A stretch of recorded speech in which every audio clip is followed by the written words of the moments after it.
Welcome back to Southern Real Estate Podcast, ladies and gentlemen. I'm your host, Said, and today I'm joined by Spencer Hamilton, owner and team lead of the Hamilton Collective, a real estate team serving Colorado Foothills and surrounding communities. Spencer brings experience in banking, communication, residential real estate, land properties, luxury homes, investment, and team leadership. He also has actually knowledge of the foothills lifestyle and the unique consideration involved in buying and selling homes. Spencer, welcome to the show. Thank you, Zane. Appreciate it. Pleasure to be here. Thank you so much. It's great to have you here. Cool. Now, the very first thing that Spencer I ask about from every single agent about is their journey, because I think your journey also seems to be super interesting. Let's start with your story. How did you originally get into real estate and what eventually led you to create the Hamilton Collective? Sure. Yeah, I think my story is probably pretty similar to a lot of realtors. This is plan B or C from what I thought I would be doing in life. Mhm. I went to college at University of Missouri, graduated there really without any idea of what I was going to do. Had a couple degrees in communications and English and business, and just didn't really know how to use those things. So I started in some sales jobs. I worked several sales jobs. I worked some tech sales. Then I got into banking and kind of went up the ladder in banking. I was the vice president of lending at a bank prior to being a real estate agent. Mhm. And to be honest, I wasn't a good employee. I just didn't. I wasn't a person that could be put in a box to say you have to do this specific job forever. You have to do Makes this, sense. and then maybe one day we'll promote you, maybe not. I was always kind of wanting to do more than what I was tasked with doing. And large corporations sometimes don't like that. And so I never really was happy or comfortable. And I kind of decided, where can I use all my skills that I've learned with the banking and with selling and with working with people? What's an industry I could get into that combines all of that? And kudos to my wife, actually, who kind of pushed me. She's like, you would be great at being a real estate agent. And so I took her advice, as any great husband would do.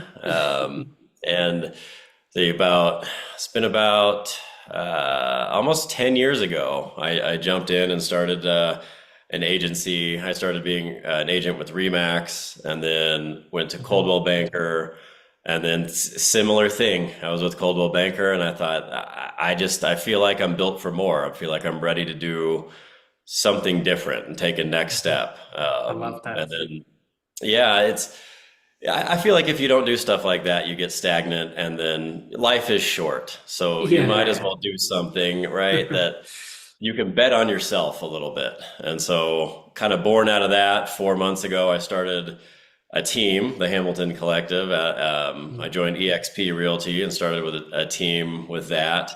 And so the last 4 months have been a whirlwind, and I couldn't be happier. So that's kind of where I'm Awesome. at right now.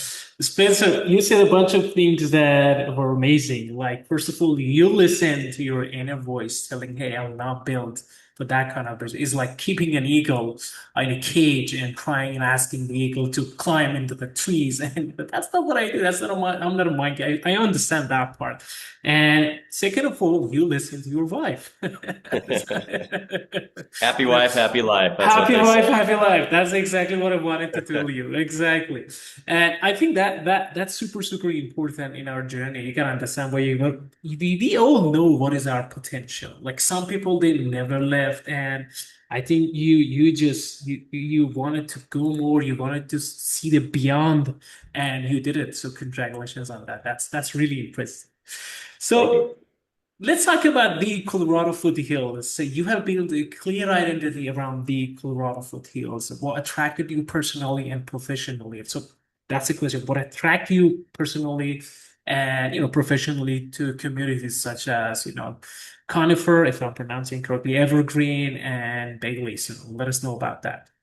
Yeah, absolutely. So, my wife and I lived in Denver for several years. I'm originally from Missouri. She's originally from California. We met out here. We lived in Denver for probably 5 to 7 years, somewhere in that. range. And then we wanted to start a family.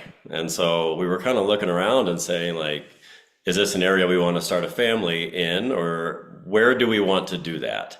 And Mhm. so we looked around at some different areas. I always wanted land. I always wanted Mhm. some privacy, you know. I Mhm. like my space. I Mhm. like people, but like not too many, you know. And I get so you, man. yeah, so Denver was getting to be a little crowded. I wanted, honestly, I wanted a little bit better school system. So we looked in the Foothills area. We looked in Conifer and Morrison and Evergreen, and we ended up settling in. We technically live in the back edge of Morrison. It's Mhm. about a minute drive from Conifer. So for Mhm. people that don't know the area, I just say we live in Conifer. It makes a little more sense. Comment. Yeah. Um, and it's only 30 to 40 minutes away from Denver, so we can get down there when we need to. But we found everything we wanted up here, peace and tranquility. And I think the main thing that attracted us here, that kept us here for this long, is sense of community. Um, Yes. I think stuff like that is relatively evaporating in a lot of society, especially in big cities. I think you find, like, for instance, we lived in Denver, very close to, we lived in a neighborhood and we had neighbors right next to us, and we didn't Mhm. know any of them. Maybe I talked to one of them a couple of times, but for 6 years of being down there, I couldn't tell you who any of them were. Up here now, for the about 10 years we've lived up here, all the neighbors are friends of ours. We all have kids together. We help each other. It's very tight knit community, and that's kind of the Wow. vibe I was looking for. So Wow. personally, that's why I like it, and professionally, it's kind of the same thing. I like when people move up here because I get to tell them all of those types of great things, and you get to see them. It's almost like a weight off their shoulders, moving from any sort of big city to quote unquote small town living. You just kind of see them relax a little bit, and you see them go, "Oh man, this is what life should be like." Not to mention it's beautiful, and there's a deer right outside my door Oh right my now, and I gosh. can't stop looking at this thing. It's kind of distracting me. Spencer, I want to come here. I want to change. I want to move my house. Where should I call? Can I call you? Yeah, I got a guy for you. I know somebody that could help you. Like you, Uh, you express that so beautifully. I'm like, Jesus, I also want to be there. Like such a lovely community, and there's a deal right now out there. That's fantastic, man. Here's the best part about it too is none of that's rehearsed or scripted. That is just truly from the heart. Like that is really how I feel about where I live and where we do business in, and that helps me be a happy person, and that helps business. So that's Exactly. why we're here. Exactly. Love it. Love it. So you mentioned, that mountain homes, which I do believe are amazing. So buying a mountain property can be very different from purchasing a traditional, a suburban home. So what should buyers investigate before making an offer on a fruitful property? Let us know.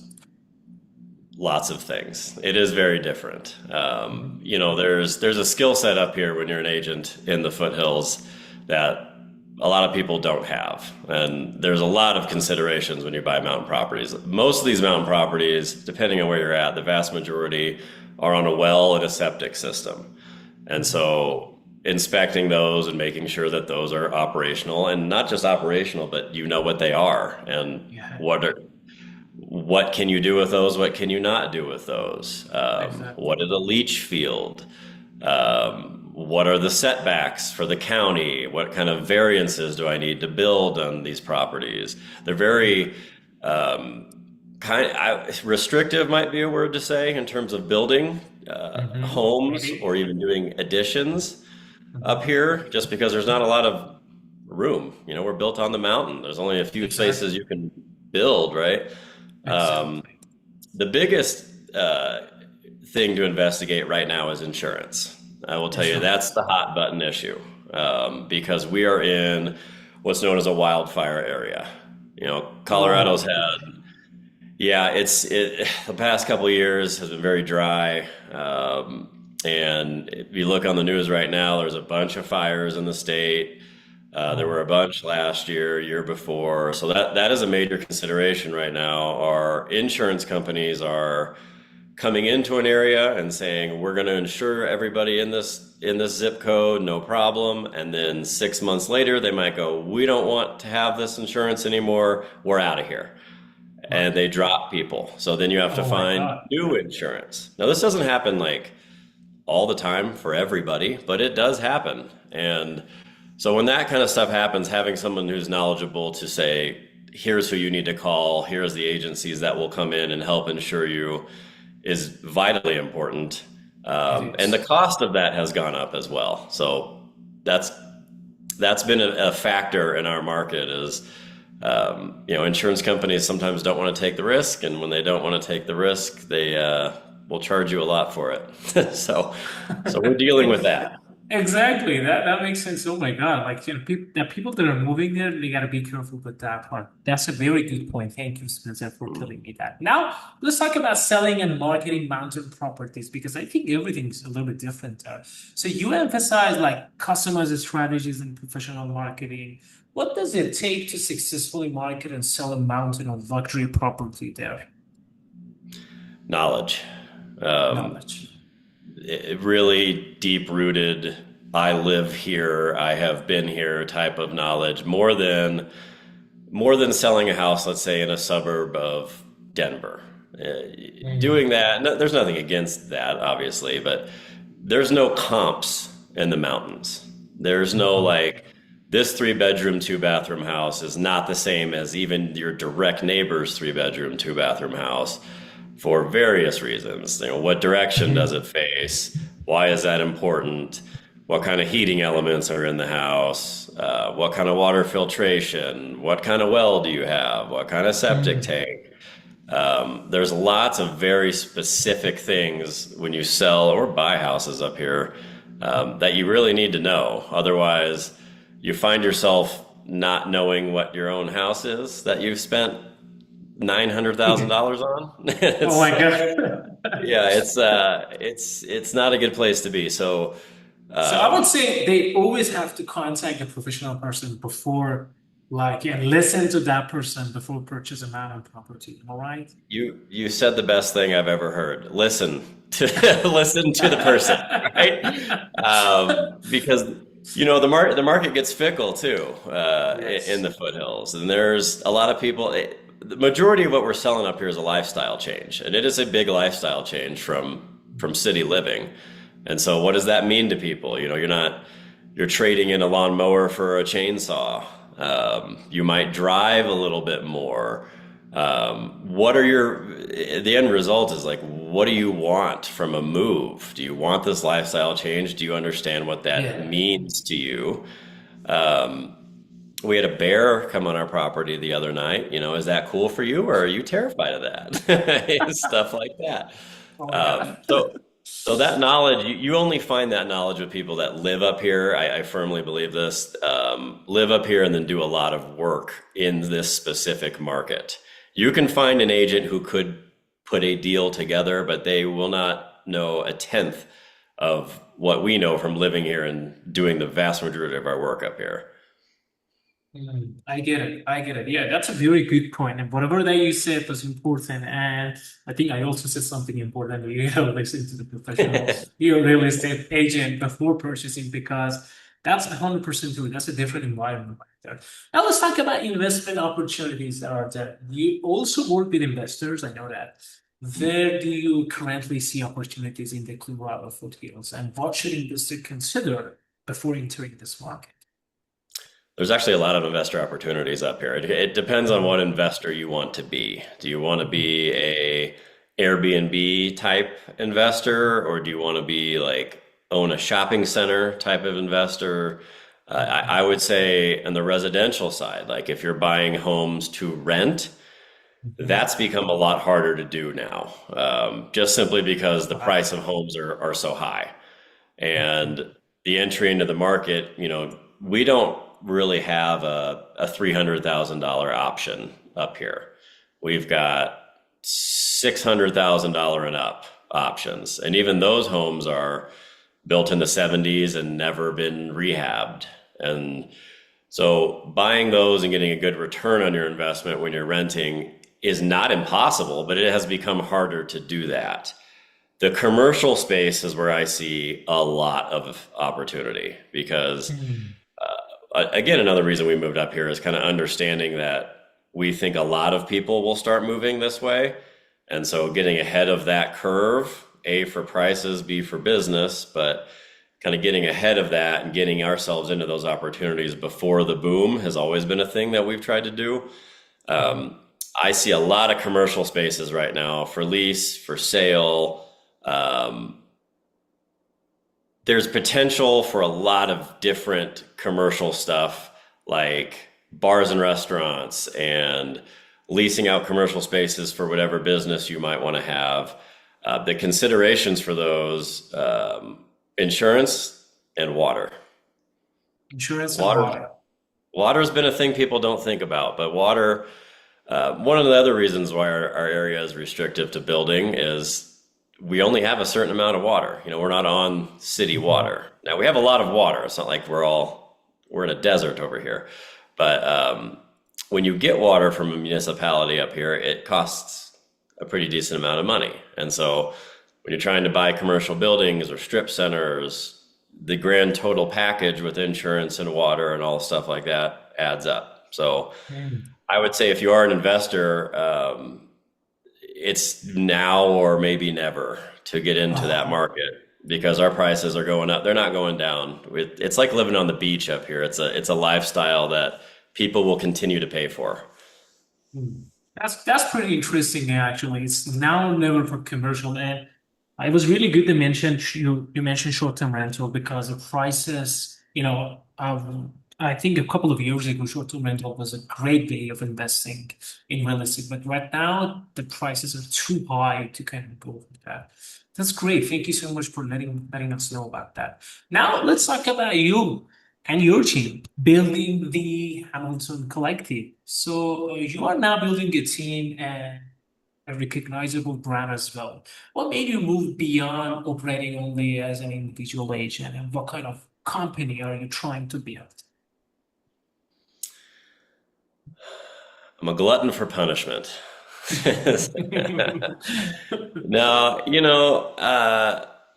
again, I think just kind of born out of maybe an entrepreneurial spirit and just kind of I like the pressure. I like having a little bit more on my plate, and I like driving other people to success almost better than I like having my own. Like that. That's what kind of fills my heart. So I was with Coldwell Banker before, great brokerage, absolutely nothing against them.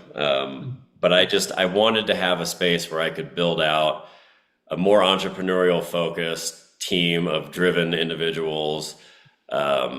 And we've started this about 4 months ago, and right now we're a team of four, which is more than I thought would be at this point in time. It's going pretty quickly, which is great. We have a couple agents, we've got a full-time lender, we've got a lead conversion specialist, and we have a couple transaction coordinators on the team. And honestly, running a team and having my name be associated with the whole business keeps me in the game, man. It keeps me pushing and it keeps me going. If you don't do it, literally no one else is going to do it. Like you, Exactly. right? You're the guy. You're the name. So every day, it's a renewed focus, which I think a lot of agents, it's easy to kind of take a day off, take a week off, take a month off. Maybe you take a year off if you're an Yeah. agent because the market's down or whatever kind of excuses you want to make. I reached a point. We have a daughter. I have a 4-year old, and I look at her and I go, there's going to be something better for you in the future than I can't take a year off. We can't take a month off. We've got to start something and build you something legacy wise. And so I just jumped into 2 feet, blindfolded, whatever it is. I'm figuring it out. We're doing very well. But again, it just all boils back to just kind of wanting more. I just want more for me, more for my teammates, and better representation for people that are buying and selling. I love that. Yeah, you said it very right as yourself as well. Like, uh, It's an adventure. Like, and you love to keep having this, you love to have that tough bosses, and they are kind of challenging you all the time, but you keep responding and you keep fighting them. And I think that's something that kind of pushes you beyond your beyond your limitations. And I think that's beautiful. Love it. And Spencer, one more thing that I wanted to ask for you. Let's talk about the technology and how it's affecting you and all of that. Most buyers and sellers now begin their journey online. And many are also starting to ask AI platforms. I hear this from a lot of agents for agent recommendations. How important are Google, these online reviews, these AI visibilities for your business success? Incredibly. Um, I mean, I went through the first 9 years of my career, Mhm. never really asking for Google reviews because there are so many different places. This is not a good thing, by the way. Yeah, I want to say, wow, you said Yeah, literally. yeah, but there's so many different places you can review your agent, right? You can review them on Zillow, review them on Realtor.com, review them on their Facebook page. There's a Rate My Agent platform. You can buy this and buy that and get all these reviews. So I was kind of like, where does it matter? Like, where are people actually looking? To your point, with the rise of AI, a lot of people now run their whole lives through ChatGPT or Claude or whatever. Exactly. I know I do, for better or for worse. We do a lot, but those AI platforms aggregate Google business reviews. That's like Mhm. 80%, maybe even more than that, of what they bring in when they do recommendations for realtors. So understanding that, part of our organization with EXP, we have one of the nation's top Google business page uh, teachers and leaders. His name is Bobby Kerr. He's a phenomenal guy, and he's taught several seminars for me and our team about how to better position yourselves on Google, how to ask for the review, and why it matters. And so we are really hammering Google reviews over all else forever for the end of time because I love we're it. starting to see people go, hey, we got your information because we put you into chat gpt and Exactly. that's the way the world's going, kind of whether you like it or not, and I'm kind of in the middle of that, but that it is what it is. Yeah, I think that's a super, super important thing that you have mentioned. I think a lot of agents that are out there listening to us right now, you got to go for it. Like that's something that people need to understand immediately and right away. You have to go for it, or you're going to lose it. Like it's like the first time that Google was coming up, the internet was coming up. A lot of agents was missed that and they regret it. And I gotta tell you, right now it's way easier than it is going to be in a couple of years. So people need to listen. Awesome. I love everything that you have said. One final advice that you want to give to listener, to anyone that is listening to this podcast right now, Spencer. Go for it. Ooh, that's a broad question. Yeah.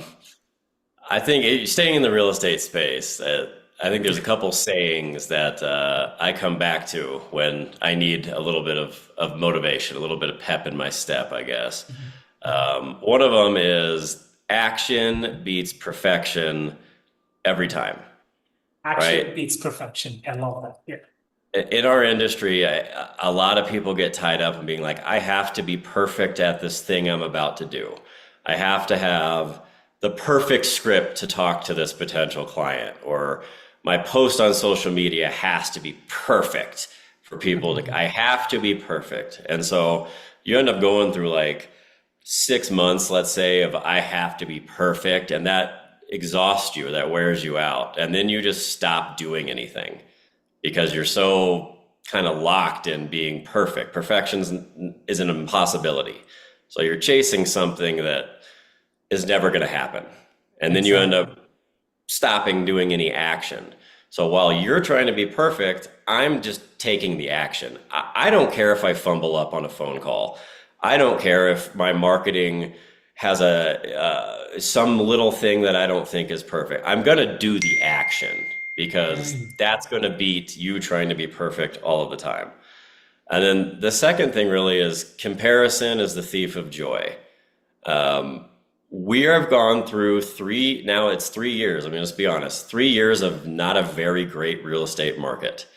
And it came out of an incredible real estate market. So a lot of people were doing just huge numbers, were very busy, and then it kind of goes down, and then you have to figure out how to do business when the market goes down like that. Um, Exactly. it's easy to get online and compare yourself to people because they made a cool reel or they shot a really cool real estate video, and you look at that and you go, well, I can't ever do that. That they're better than me. They're doing all the business. That's not true. It's like a lot of social media, it's not even real. Don't Exactly. compare yourself to anybody. This is a life lesson and a real estate lesson, I guess. It'll zap your joy. Just be you. People like you.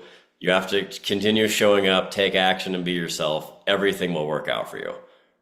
Yeah, I love that. I love that. I love that. And you're 100% right about everything you said. Spencer, thank you so much for joining me today. I really enjoyed learning about your journey with the Hamilton Collective and the work that you're doing throughout the Colorado Foothills. For anyone considering buying, selling, or investing in communities such as Conifer, Evergreen, and all of these places in Colorado, I think Spencer is your person. How they can contact you, Spencer? Let them know. Oh man, so many different ways. Find me on Instagram, find me on Facebook, of course. You want to go the digital route. I'm getting old, so I like email and phone. Call me, pick up the phone, shoot me a text. You also visit our website. It's hamiltoncollectiveco.com. You can find all our info on there. Awesome. Thank you so much, Spencer, again for being here. Thank you for accepting my invitation. And we will have a short conversation after the meeting. So thanks again. Thanks, Aid.